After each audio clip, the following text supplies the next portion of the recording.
અમરેલી જિલ્લાના ખાંભા તાલુકાના ચક્રાવાપરા ગામમાં પણ છેલ્લા કેટલાય સમયથી શ્વાનનો ભય જોવા મળી રહ્યો છે। એક હડકાયા શ્વાને ગામમાં આતંક મચાવ્યો અને એક સાથે 4 થી 5 જેટલા લોકોને કરડ્યું હતું। ત્યારે શ્વાનના હુમલામાં ઈજાગ્રસ્ત થયેલા લોકોને સારવાર માટે લાવવામાં આવ્યા છે।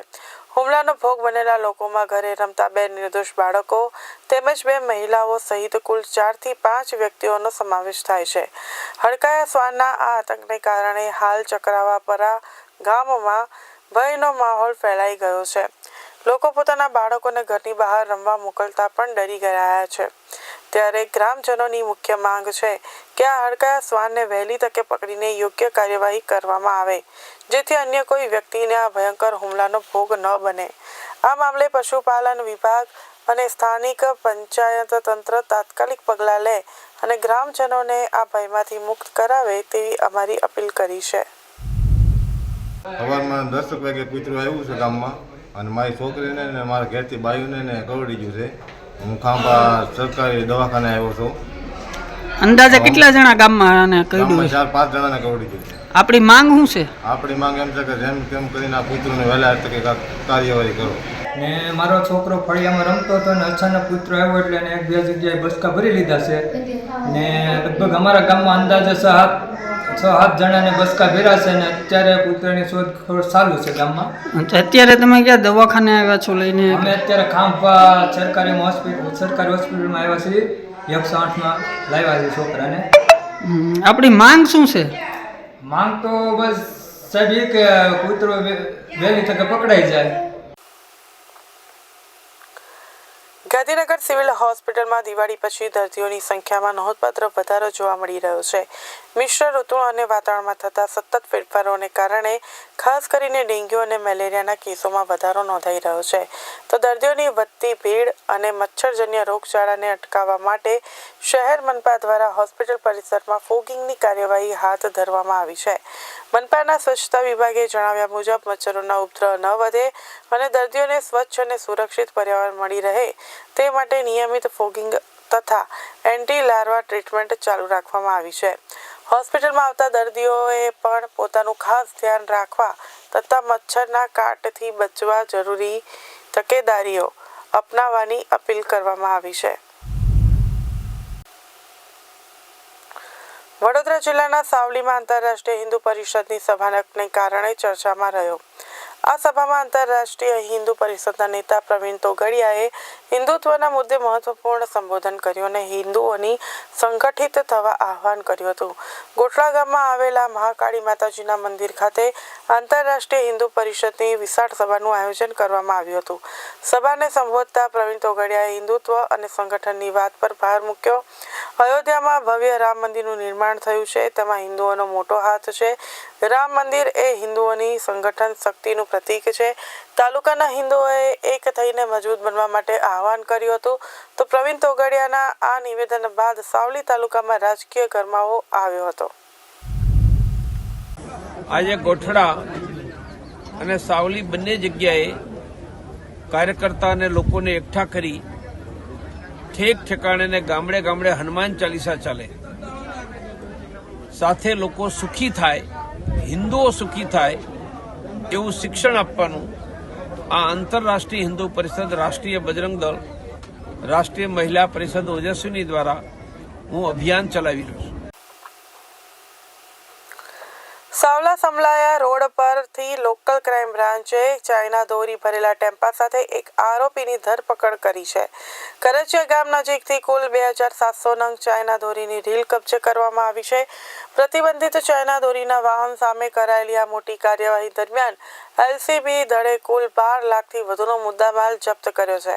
પોલીસે ટેમ્પો ચાલક બાદરુ બાબુભાઈ મેળા નામના આરોપીને અટકાયત કરી સાવલી પોલીસ સ્ટેશનમાં મુદ્દામાલ પ્રાથમિક રીતે જમા કરાવ્યો છે। ત્યારે સમગ્ર મામલે પોલીસ દ્વારા વધુ તપાસ શરૂ કરવામાં આવી છે।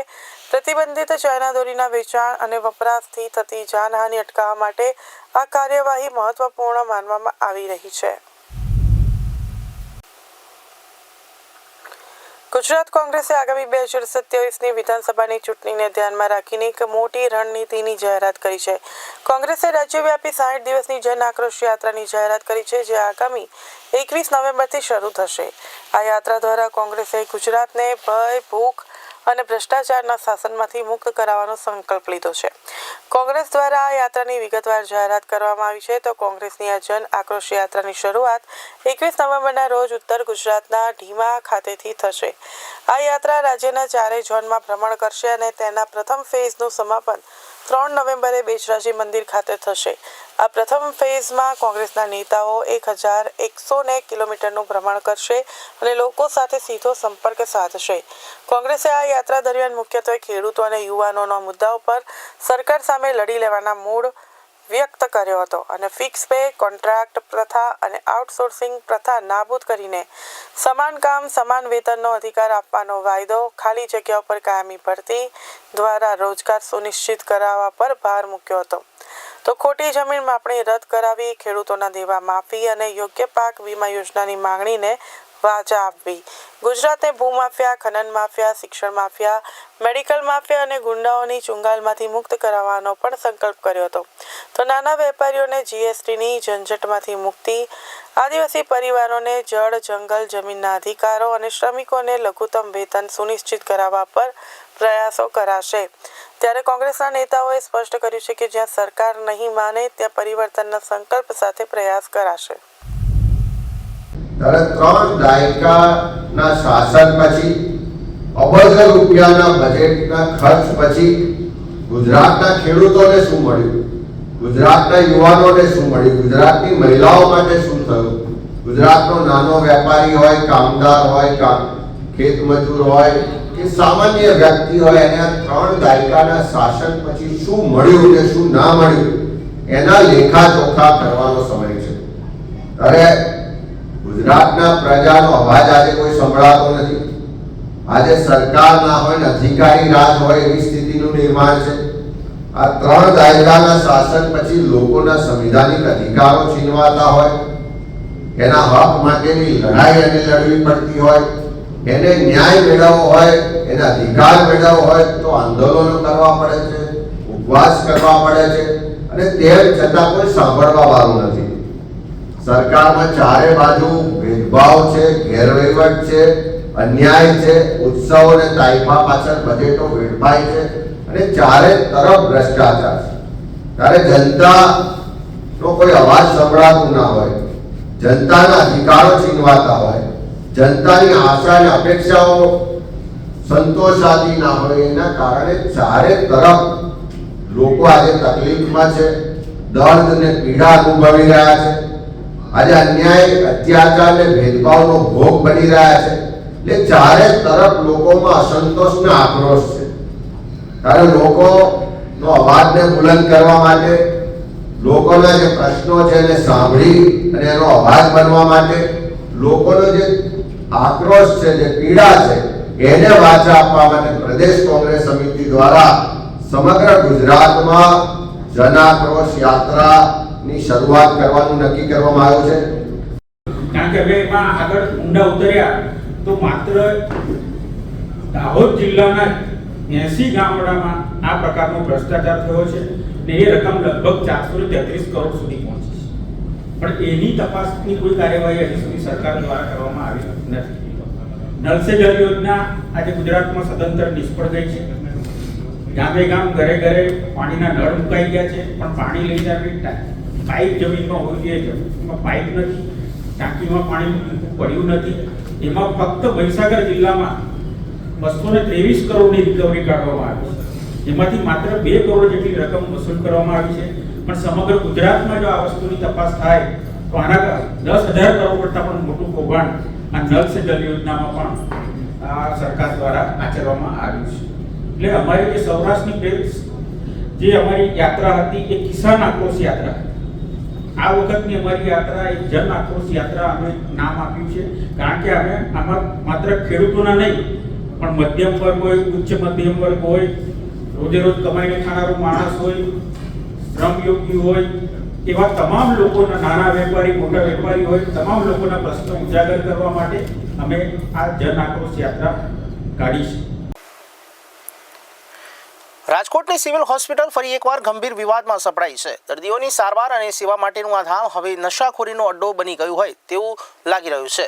સિવિલ હોસ્પિટલના જ કોમ્પાઉન્ડમાંથી રાત્રિના સમયે દારૂની મહેફિલો જામતી હોવાના ગંભીર આરોપો સામે આવ્યા છે. એક તરફ હોસ્પિટલ તંત્ર સુરક્ષા પાછળ દર મહિને લાખો રૂપિયાનો ખર્ચો કરે છે, ત્યારે બીજી તરફ સફાઈ કર્મીના દાવા મુજબ અહીં રાત્રિના સમયે સુરક્ષા ગાર્ડ આવતા જ નથી. આ જ તકનો લાભ દારૂના શોખીનો લઈ રહ્યા છે. માહિતી મુજબ હોસ્પિટલના જૂની બિલ્ડિંગના કમ્પાઉન્ડમાંથી 3 ખાલી દારૂની બોટલો મળી આવી હતી, પરંતુ તેનાથી પણ વધુ ચોંકાવનારી વાત એ છે કે પાર્ક કરાયેલી એક ખખડધજ 108 એમ્બ્યુલન્સમાંથી પણ વધુ 6 ખાલી દારૂની બોટલો મળી આવી. કુલ 9 ખાલી દારૂની બોટલો, દારૂના ગ્લાસ અને સિગારેટ મળી આવતા એવી આશંકા સેવાઈ રહી છે કે કેટલાક અસામાજિક તત્વો અથવા તો હોસ્પિટલનો જ કોઈ સ્ટાફ આ જર્જરિત 108 એમ્બ્યુલન્સને દારૂ પાર્ટી માટેના સ્ટોરેજ અથવા અડ્ડા તરીકેનો ઉપયોગ કરી રહ્યા હતા. અગાઉ પણ અહીં રેસિડેન્સી ડોક્ટરના ક્વાર્ટર પાસેથી દારૂની બોટલો તેમજ દારૂ ભરેલી ગાડી મળી આવી હતી અને એક ડોક્ટર દારૂ પીધેલી હાલતમાં ફરજ પર ઝડપાયા હતા. રાજકોટ સિવિલ હોસ્પિટલમાં આ બેફામ ગેરકાયદેસર પ્રવૃત્તિઓથી સુરક્ષાને લઈને સવાલો ઊભા થયા છે. રાજ્યના નાયબ મુખ્યમંત્રી હર્ષ સંઘવીએ આજે કાગવડ સ્થિત ખોડલધામ મંદિરની મુલાકાત લીધી હતી. નાયબ મુખ્યમંત્રી તરીકેનો પદભાર સંભાળ્યા બાદ આ તેમની પ્રથમ ખોડલધામ મુલાકાત હોવાથી તેનું વિશેષ મહત્વ હતું.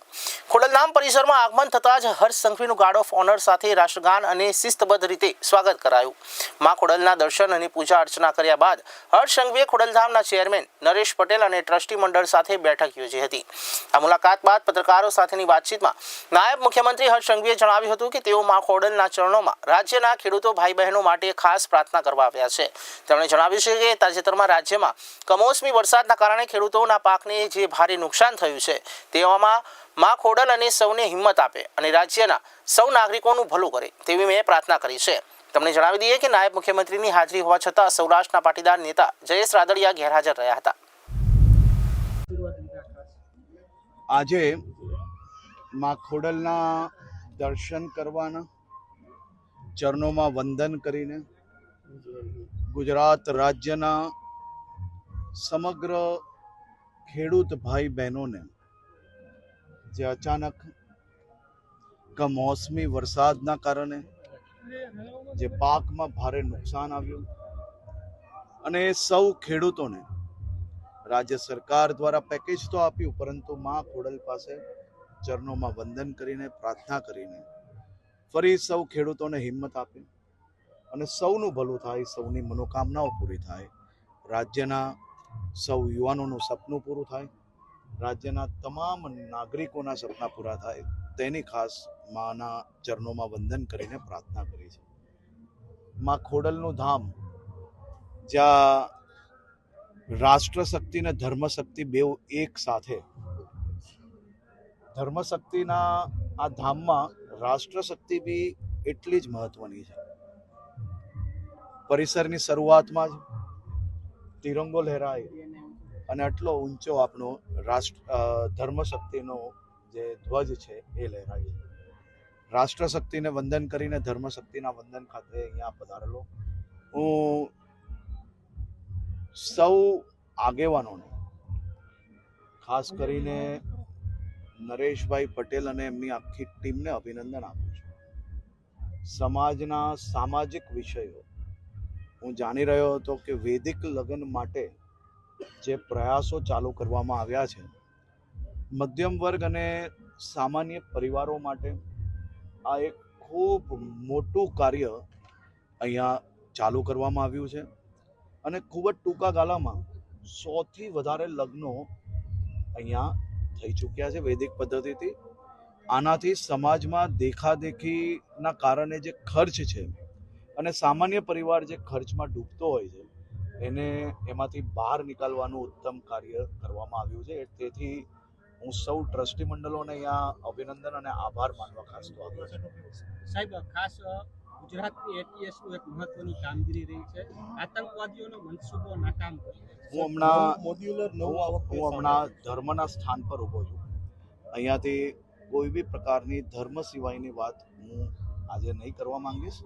અને ખાસ કરીને સરકારી કે રાજકીય વાત હું આ સ્થાન પરથી નહીં કરીશ. આ ખૂબ પવિત્ર સ્થાન છે સાહેબ તો અને હું માત્ર ને માત્ર ખૂબ સાચા મનથી મારા રાજ્યના નાગરિકો માટે પ્રાર્થના કરવા અહીંયા આવ્યો છું. સાહેબ ખાસ અન્ય સમાજને પણ આ પગલું ભરવું જોઈએ.